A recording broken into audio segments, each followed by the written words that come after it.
కృపగల దేవుడు మన ప్రభువైన యేసయ్య పరిశుద్ధ నామములో కూడి వచ్చిన మీ అందరికీ నా హృదయపూర్వకమైన వందనాలు తెలియజేస్తున్నాను. పరిశుద్ధ గ్రంథము నుండి యెషయా గ్రంథము 48వ అధ్యాయము 17వ వచనాన్ని చదువుకుని దేవుణ్ణి మహింపరుద్దాం. చూడండి, యెషయా గ్రంథము 48వ అధ్యాయము 17వ వచనం. నీ విమోచకుడును ఇశ్రాయేలు పరిశుద్ధ దేవుడునైన యెహోవా ఇలాగు సెలవిచ్చుచున్నాడు, నీకు ప్రయోజనము కలుగునట్లు నీ దేవుడైన యెహోవానగు నేను నీకు ఉపదేశము చేయుదును, నీవు నడవవలసిన త్రోవను నిన్ను నడిపించుదును. చిన్న ప్రార్థన చేసుకున్నా. సర్వశక్తిమంతుడా, మీ వందనాలు నాయన. ఈ పరిశుద్ధ దినమందరూ మీ సన్నిధికి మమ్మల్ని అందరినీ సమకూర్చినందుకు స్తోత్రాలు. ఇప్పటి వరకు పాటల్లోనూ, కీర్తనలోనూ, ఆరాధనలోనూ మీరుండి మమ్మల్ని నడిపించిన విధానానికి మీకు ఎల్లని స్తోత్రాలు చెల్లిస్తున్నాము తండ్రి. అలాగనే ప్రభా, ఈ చదవబడిన లేఖన భాగం నీ బిడ్డలకు వివరించే జ్ఞానం నాకు లేదైనా నీ సిలువ చాటు నన్ను మరుగుపరుచుకొని నీ మాటలు మాకు వినిపించి వాటిని మా హృదయాల్లో భద్రపరుచుకొని నీ లేఖనానుసారంగా జీవించే కృప మాకు అనుగ్రహించి మహిమ పొందమని మా ప్రభువును ప్రియరక్షకుడు త్వరలో రానయ్యున్న యేసయ్య అతి శ్రేష్టమైన నామములో అడిగి వేడుకొనుచు ప్రార్థిస్తున్నాను మా పరమ తండ్రి, ఆమేన్. ప్రియమైన దేవుని బిడ్డలారా, చదవబడిన లేఖన భాగంలో నీ విమోచకుడును ఇశ్రాయేలు పరిశుద్ధ దేవుడునైన యెహోవా ఇలాగు సెలవిచ్చుచున్నాడు, నీకు ప్రయోజనము కలుగునట్లు నీ దేవుడైన యెహోవానగు నేనే నీకు ఉపదేశము చేయుదును, నీవు నడువవలసిన త్రోవను నిన్ను నడిపించుదును. హల్లెలూయా. దేవుడు ఈ సంవత్సరంలో మనకిచ్చిన వాగ్దానం ఏంటి? ఆయన నీకు మాట ఇచ్చి ఆయనే నెరవేర్చును. హల్లెలూయా. నీకు మాట ఇచ్చి నెరవేరుస్తానని వాగ్దానం ఇచ్చాడు. ఈ మొదటి పునరుద్ధానంలో అంటున్నాడు కదా, నీవు నడవవలసిన త్రోవను నిన్ను నేను నడిపించుదును. హల్లెలూయా. అందరూ రెండు చేతులు ఎత్తి దేవుని స్తుతించండి. హల్లెలూయా. నీకు ఉపదేశము చేయుదును, నీవు నడవవలసిన త్రోవను నిన్ను నేను నడిపిస్తా.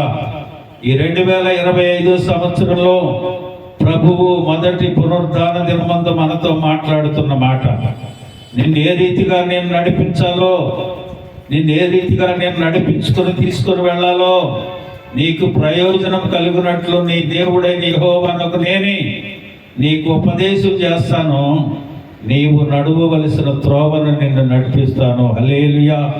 ఒకవేళ గత 24వ సంవత్సరంలో అడ్డదారుల్లో మనం నడిచి ఉండొచ్చు, దేవుని మార్గంలో లేకుండా ఉండొచ్చు, ఆయన ఇష్టానుసారంగా మనం నడవకపోవచ్చు. ఇప్పుడు అట్లా ఉన్నాడు, నేను నిన్ను నడవలసిన త్రోవలోనే నిన్ను నడిపిస్తాను. హల్లెలూయా. నిర్గమకాండం 3వ అధ్యాయం 8వ వచనంలో ఆయన చెప్తా ఉన్నాడు కదా, కాబట్టి ఐగుప్తీయుల చేతిలో నుండి వారిని విడిపించుటకును ఆ దేశములో నుండి విశాలమైన మంచి దేశమునకు, అనగా కానానీయులకు, హిత్తీయులకు, అమోరీయులకు, పెరిజీలకు, హివీయులకు, యెబూసీయులకు నివాస స్థలమైన పాలు తేనెలు ప్రవహించు దేశమునకు వారిని నడిపించుటకు నేను దిగి వచ్చి ఉన్నాను. హల్లెలూయా. ప్రభువు దిగి వచ్చాడంట వారిని నడిపించడానికి. ఈ ఉదయకాల సమయం, ఈ పునరుద్ధాన దినమందు, ఈ 2025 సంవత్సరంలో ప్రభువు మనలను నడిపించడానికి ఆయనే దిగి వచ్చెను. హల్లెలూయా. హల్లెలూయా చెప్పండి. హల్లెలూయా. ప్రియమైన దేవుని బిడ్డలారా, ఆయన అంటా ఉన్నాడు, పాలు తేనెలు ప్రవహించే దేశమునకు వారిని నడిపించడానికి నేను దిగి వచ్చాను. ఎంత గొప్ప భాగ్యం అండి. ప్రభు ఆయనే మనల్ని నడిపించడానికి దిగి వచ్చేసాడట కదండి. కృపా సత్య సంపూర్ణుడిగా మన మధ్యకు వచ్చాడు ఆయన. ఆనాడు 430 సంవత్సరంలో బానిసత్వ జీవితంలో మగ్గిపోతున్న ఇశ్రాయేలు ప్రజలను నడిపించడానికి దిగి వచ్చిన దేవుడు కృపా సత్య సంపూర్ణుడిగా మన మధ్యకు వచ్చాడు. హల్లెలూయా. మనలను నడిపించడానికి వచ్చాడు. ఎలాగ నడిపిస్తాడు, ఎవరు నడిపిస్తాడు, ఏ రీతిగా మనం నడిపిస్తాడో కొన్ని మాటలు మనం ధ్యానం చేసుకొని ముగించుకుందాం. మొదటిగా నిర్గమాకాండము 13వ అధ్యాయము 21వ వచనాన్ని చూడండి. నిర్గమాకాండము, వారు పగలు రాత్రియు ప్రయాణం చేయనట్లుగా యెహోవా త్రోవలో వారిని నడిపించుటకై పగటి వేళ మేఘస్తంభములోను వారికి వెలిగించుటకు రాత్రి వేళ అగ్ని స్తంభంలోనూ ఉండి వారికి ముందుగా నడిచెను. హల్లెలూయా. దేవుని వాక్యం అంటా ఉంది కదా, రాత్రి పగలను ప్రయాణం చేయాలి. రాత్రి పగలను ప్రయాణం చేయాలి. పగలు నడవాలి, రాత్రి నడవాలి. కనుకనే మేఘస్తంభముగా పగలు నీకు ఎండ దెబ్బ తగలకుండా, రాత్రి చీకటి అనేది లేకుండా వెలుగును కప్పిపుచ్చడానికి వెలుగుగా ఆయన ఈ లోకానికి వచ్చాడు. కనుక ప్రియమైన దేవుని బిడ్డలారా చూడండి, అగ్ని స్తంభమై ఉండి ముందుగా నడుపుతున్నాడు. హల్లెలూయా. నడుచుచూ వచ్చాను, నడిపించుచూ ఉన్నాడు. ఆయన ముందుగా నడుస్తూ మనం నడిపిస్తూ ఉన్నాడు దేవుడు. పగలు మేఘస్తంభమై, రాత్రి అగ్ని స్తంభమై వారికి చీకటి అనేది లేకుండా ఏ రీతిగా ఇశ్రాయేలు ప్రజలను నడిపించడానికి ప్రభు దిగి వచ్చాడో అలాగనే వెలుగుగా ఈ లోకానికి వచ్చి చీకటి అనేది నీకు లేకుండా ఆయన చేస్తూ నిన్ను నడిపించడానికి ఈరోజు దేవుడు వచ్చినట్లుగా దేవుని వాక్యం సెలవిస్తూ ఉంది. హల్లెలూయా.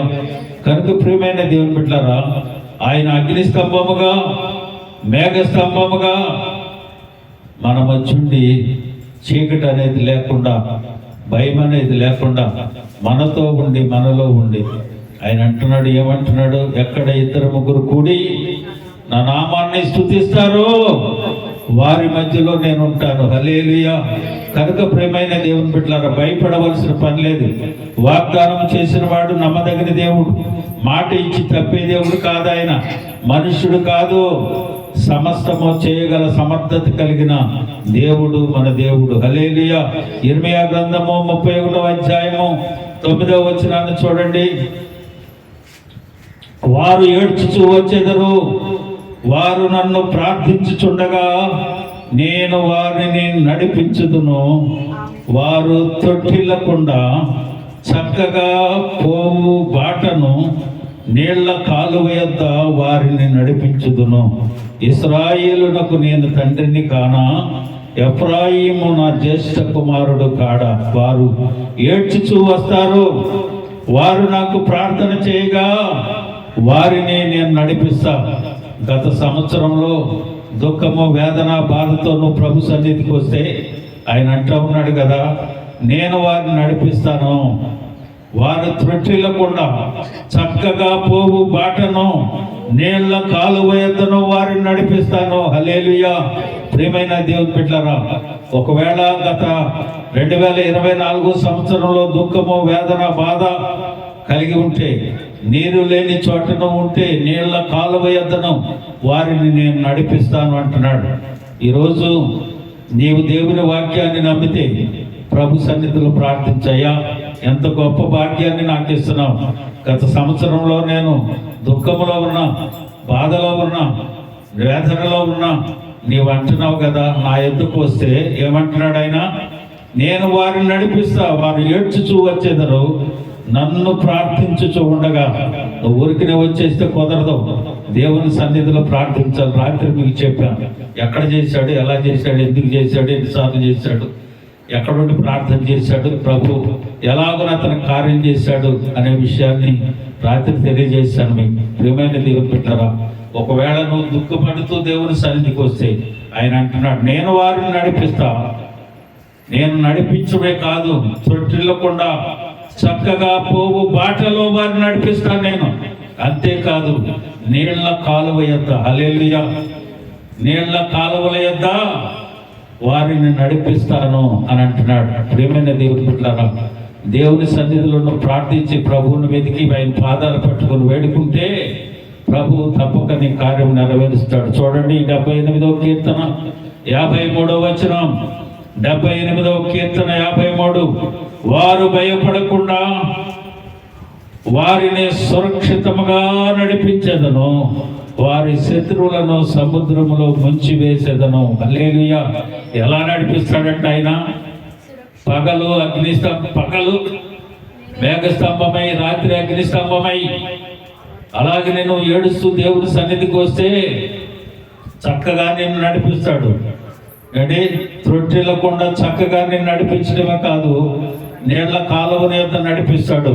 అలాగనే భయపడకుండా ఆయన వారిని సురక్షితముగా, హల్లెలూయా, ఏ ఇబ్బంది ఇరుకు లేకుండా సురక్షితంగా నిన్ను నడిపిస్తానని దేవుడు ఈ ఉదయకాల సమయం మనతో మాట్లాడుతున్నాడు.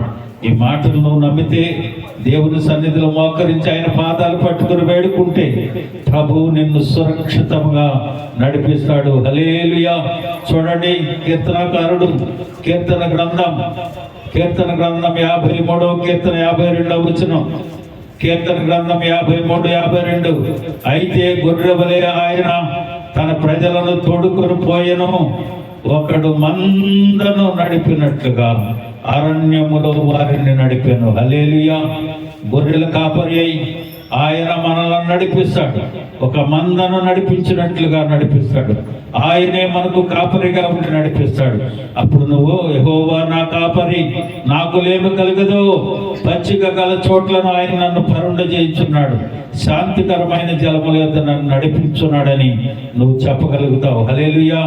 ప్రియమైన దేవుని బిడ్డలారా, ఒకడు మందను నడిపినట్లుగా అరణ్యములో ఆయన వారిని నడిపిస్తున్నాడు. ప్రియమైన దేవుని బిడ్డలారా, నీవు కాపరికి లోపడితే, కాపరి చెప్పినట్లు నువ్వు నడిస్తే ఆయన చక్కగా నిన్ను నడిపిస్తానని. అలాగే యెషయా గ్రంథం 40వ అధ్యాయం 11వ వచనాన్ని మనం చూసినట్లయితే, గొర్రెల కాపరి వలె ఆయన మందను మేపుచూ తన బాహువుతో గొర్రె పిల్లలను కూర్చుకొని రొమ్మున ఆనించుకొని మోయును, పాలించు వాటిని ఆయన మెల్లగా నడిపించును. హల్లెలూయా. ఒక గొర్రె పిల్లలాగా నువ్వు ఉంటే ఆయన హక్కుని చేర్చుకొని ఎత్తుకొని నడిపిస్తాడంట దేవుడు. మందను నడిపిస్తాడు. గొర్రె పిల్లలాగా నువ్వు ఉంటే ఎత్తుకొని నడిపిస్తాడు. ఆ రీతిగా దేవుని వాక్యము సెలవిస్తా ఉంది. పాలించు వాటిని ఆయన మెల్లగా నడిపించును. హల్లెలూయా. ప్రియమైన దేవుని బిడ్డలారా, ఈ ఉదయకాల సమయం దేవుడు మనతో మాట్లాడుతున్న మాట, ఆయన మనలను సురక్షితముగా క్షేమముగా మందను నడిపినట్టు ఎత్తుకొని నడిపిస్తాను అని దేవుని వాక్యం సెలవిస్తా ఉంది. చూడండి, నిర్గమాకాండం 15వ అధ్యాయము 13వ వచనం. నిర్గమాకాండము 15వ అధ్యాయము 13వ వచనం. నీవు విమోచించిన ఈ ప్రజలను, చెప్పండి, దేని చేత? నీ కృప చేత. నీ కృప చేత తోడుకొని పోయితివి, నీ బలము చేత వారిని పరిశుద్ధాలయమునకు నడిపించితివి. హల్లెలూయా. ప్రియమైన దేవుని బిడ్డలారా, నీవు విమోచించిన ఈ ప్రజలను కృప చేత తోడుకొని పోతివి, బలము చేత వారిని నీ పరిశుద్ధ ఆలయమునకు నడిపించింది. ప్రియమైన దేవుని బిడ్డలారా, ఆయన కృప ఎంత బలమైనదండి. ఆయన కృప మనల్ని నడిపిస్తుందంట. కృపా సత్య సంపూర్ణుడైన దేవుడు మనల్ని నడిపిస్తా ఉన్నాడు. అందుకని ఆయన అంటా ఉన్నాడు కదా, నీవు విమోచించిన ఈ ప్రజలు నీ కృప చేత తోడుకొని పోయితివి, నీ బలము చేత వారిని నీ పరిశుద్ధ ఆలయమునకు నడిపించితివి. ప్రియమైన దేవుని బిడ్డలారా, గమనిస్తున్నావా? మాటలు తెలుసుకుంటా ఉన్నావా? ఎలాగ నడిపిస్తున్నాడో, నిన్ను ఎక్కడికి నడిపిస్తా ఉన్నాడో. దేవా, ఈ దినం నీవు నాతో మాట్లాడుతున్నావే నాయన. పాలు తేనెలు ప్రవహించే దేశానికి తీసుకెళ్తాన్నావే. ఇగో నాయన, పగలు ఎండ దెబ్బ తగలకుండా మేఘ స్తంభమై ఉంటాన్నవే. రాత్రి వెన్నెల దెబ్బ తగలకుండా, రాత్రి చీకటి అనేది లేకుండా అగ్ని స్తంభముగా నన్ను నడిపిస్తా ఉన్నావే, మేఘ స్తంభంలో నన్ను నడిపిస్తున్నావే, చక్కగా పోవు బాటను నీళ్ల కాలువ ఎదురు నడిపిస్తున్నావే, సురక్షితంగా నడిపిస్తున్నావు, మందను నడిపినట్లు నడిపిస్తున్నావు, గొర్రెల కాపర్ల వలె నడిపిస్తున్నావు, కృపతో నన్ను నడిపించి నీ పరిశుద్ధ ఆలయానికి నన్ను నడిపిస్తా ఉన్నావు. హల్లెలూయా. ప్రియమైన దేవుని బిడ్డలారా, 106వ కీర్తన 9వ వచనం, 106వ కీర్తన 9వ వచనం. ఆయన ఎర్ర సముద్రమును గద్దింపగా అది ఆరిపోయెను, మైదానం మీద నుండినట్లు వారిని అగాధ జలములలో నడిపించాడు. ఎర్ర సముద్రమును గద్దింపగా అది ఆరిపోయిన. ఏం చేశాడు? ఎర్ర సముద్రాన్ని పాయలు చేసి ఆరిన నేలను వారిని నడిపించాడు దేవుడు. ఎర్ర సముద్రం అంటే ఇబ్బందికరమైన పరిస్థితులు నీకు ఎదురైతే, వెనకాల శత్రువు పరోలాగా తరుముకొని వస్తూ ఉంటే ఆయన అంటా ఉన్నాడు, నీకు ఎదర ఉన్న ఆ ఎర్ర సముద్రపు అడ్డును తొలగిస్తా, ఆరిన నేలను నిన్ను నడిపిస్తాను అని దేవుని వాక్యం అంటా ఉంది. ప్రియమైన దేవుని బిడ్డలారా, ఎందుకు నువ్వు సక్రంగా నడపలేకపోతా ఉన్నావు? ఏ కాపరి దేవుడు నేను కాపరిగా నడిపిస్తా ఉంటే వాడేమో దారి తప్పించి నడిపిస్తా ఉన్నాడు. వాడి త్రోవలో నువ్వు ఉంటే సరైన మార్గంలో వెళ్ళలేవు, సురక్షితంగా వెళ్ళలేవు, రాత్రి ప్రయాణాలు చేయలేవు. ఎందుకంటే నీకు అగ్ని స్తంభము ఉండదు. ఎండ దెబ్బైనను వెన్నెల దెబ్బైనను తాగకుండా నడిపిస్తున్నాడు, మందవలే నడిపిస్తున్నాడు, కృపచేత నడిపిస్తున్నాడు, కాపరిగా నడిపిస్తున్నాడు, సురక్షితంగా నడిపిస్తున్నాడు. అలాగనే ప్రియమైన దేవుని బిడ్డలారా, ఎందుకు మనం నడవలేకపోతున్నాం అంటే కాపరి యొక్క ఆధీనంలో మనం ఉండట్లేదు, ఆయన నడిపినట్లు మనం నడవట్లేదు, కనుకనే మనం సరైన మార్గంలో నడవట్లేదు. చూడండి, ఒక అతను ప్రయాణం చేస్తూ ఆకలేసి ఒక ఊళ్ళో దిగి భోంచేద్దామని ఒక హోటల్ దగ్గరికి వెళ్ళాడట. చూస్తే పైన మంచి డెకరేషన్ కనపడతా ఉంది, చక్కగా నీట్గా పెద్ద హోటల్, చక్కగా మంచి భోజనం దొరుకుతుంది, మంచి పదార్థాలు దొరుకుతాయని లోపలికి వెళ్ళాడు. అక్కడికి వెళితే ఎవరు లేరు, బయటికి బాగా కనపడుతుంది కానీ లోపల మాత్రం ఏమి లేవు. నీసు వాసన, క్లీనింగ్ లేదు, దానికి సప్లై చేసేవాడు లేదు, చాలా ఇబ్బందికర పరిస్థితిలో ఉంది. అయ్యా ఏదో కొంచెం ఉన్నది తెచ్చిపెట్టే వాడు సద్దన్నం అవి కలిపి తినలేని పరిస్థితిలో ఉన్నది తీసుకొచ్చి పెట్టాడు. ఈయన ఏం చేశాడంటే, మనుషులు లేరు, సరైన సప్లైస్ లేరు, అక్కడ నడిచే విధానం లేదు, సరిగ్గా పరిస్థితిని చూసి సరే ఏం చేస్తామని చేయి కట్టుకొని వచ్చాడు. కొద్ది దినాలు అయిపోయిన, ఒక 2-3 సంవత్సరాలు అయిపోయిన తర్వాత మరలా అదే ప్రాంతానికి భోజనం చేయడానికి వచ్చాడు. ఆ బస్ స్టాండ్ ఎదురుగానే అదే హోటల్ కనిపించింది. ఇది వరకేమో ఖాళీగా ఉంది, ఈగలు తోలుకుంటూ ఉన్నారు, వ్యాపారాలు లేవు, సరైన పనివారు లేరు. ఏమిటి అని లోపలికి వెళ్ళి చూస్తుంటే ఖాళీ లేదంట. లోపల చూస్తే ఏదైనా ఖాళీ అయితే వెయిట్ చేయడానికి వెయిటర్ వచ్చి, మీకు ఒకరా ఇద్దరా, మీరు ఒకరైతే ఉండండి, అక్కడ ఖాళీ అవుద్ది, మీకు సీట్ ఇస్తాను అని చెప్పాడు. ఏంటి గతానికి ఇప్పుడు తేడా ఏంటి చెప్పండి? ఇది వరకు వచ్చినప్పుడేమో తినటానికి లోపల ఎవరు లేరు, ఈగలు తోలుకుంటా ఉన్నాడు, తినేవాళ్ళు లేడు, అసలు మనుషులు అక్కడ లేరు. ఇప్పుడు చూస్తే ఖాళీ లేదు, వెయిట్ చేయాల్సి వస్తుంది. సరే తను అడిగాడంట, పక్కన ఉన్న అతన్ని అడిగి, ఏంటండి గత కాలంలో నేను వచ్చినప్పుడు చూస్తే ఇక్కడేమో ఖాళీగా ఉంది, తినటానికి కూడా తీసుకున్న పదార్థాలు తినటానికి కూడా అసహ్యం వేసేది, ఆ వచ్చిన మనుషులను కూడా చూడటానికి నాకు ఇబ్బందిగా ఉండేది, అసలు కూర్చోటానికి ఇబ్బందికరంగా ఉండేది అని అంటే, పక్కన ఉన్న అతను అన్నాడంట, మెయింటెనెన్స్ మారింది అని అన్నాడు. ఎవరు మారారు? కాపరి మారాడు. ఎందుకని? అక్కడ ఉండే మెయింటెనెన్స్ ఏం చేస్తుంటాడు, ఎవడేం చేస్తున్నాడో ఏంటి అదే చూసుకుంటాడు. మెయింటెనెన్స్ చేసేవాడు ఏం మారాడు. కాబట్టి అతను అన్నాడంట, మెయింటెనెన్స్ మారిందండి, వారు నడిపించేవాడు సరిగా నడిపించకపోతే అలాగుంటుంది. మెయింటెనెన్స్ మారిందనుకోండి ఎలా ఉంటుంది? చక్కని సమృద్ధి దొరుకుతుంది అక్కడ. కనుక ప్రియమైన దేవుని బిడ్డలారా, ఒకవేళ గత కాలంలో ఆ రీతిగా మనం ఉంటే, నడిపించేవాడు సాతానుడు అయి ఉంటే వాడి ఇష్టానుసారంగా మనం నడిచామనుకోండి, అడ్డమైన దారిలో వెళతాం. అదే దేవుని మార్గంలో మనం వచ్చామనుకోండి, పాలు తేనెలు ప్రవహించే మార్గంలోనికి మేఘస్తంభమై అగ్ని స్తంభమై నడిపిస్తాడు. చక్కగా పోవు మార్గంలో నీళ్ల కాలువ యొద్ద నడిపిస్తాడు. సురక్షితంగా నడిపిస్తాడు. మందను నడిపించినట్టు నడిపిస్తాడు. కాపరి అయి మనల్ని నడిపిస్తాడు. కృపతో మనల్ని నడిపిస్తాడు. అగాధి జలముల యొద్ద నుండి తప్పిస్తాడు. నీతి బలం చూడండి, కీర్తనాకారుడు 23వ కీర్తన 3వ వచనం, ఆయన నా ప్రాణమునకు సేద తీర్చుచున్నాడు, తన నామమును బట్టి నీతి మార్గములలో నన్ను నడిపించుచున్నాడు. హల్లెలూయా. ఎక్కడ నడిపిస్తున్నాడంటే ఈయన నీతి మార్గములలో నిన్ను నడిపిస్తాడు. ప్రేమైన దేవుని బిడ్డలారా, ఈ ఉదయకాల సమయం దేవుని వాక్యాన్ని వింటున్న నీవు ఏ మార్గంలో ఉన్నావో, ఎవరు నిన్ను నడిపిస్తున్నారో గమనించవలసిందిగా ప్రభు పేట మనవి చేస్తూ ఉన్నాను. దేవుడు నడిపించినట్లు నడిపిస్తే, ప్రభువా నీవు నన్ను నడిపిస్తున్నావు, నీకు వందనాలు.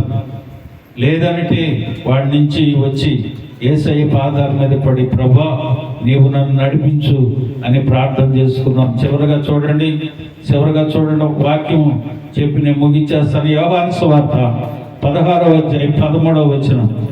యోహాను సువార్త 16వ అధ్యాయము 13వ వచనం. అయితే ఆయన అనగా సత్య స్వరూపి అయిన ఆత్మ వచ్చినప్పుడు మిమ్మల్ని సర్వ సత్యములోనికి నడిపించును.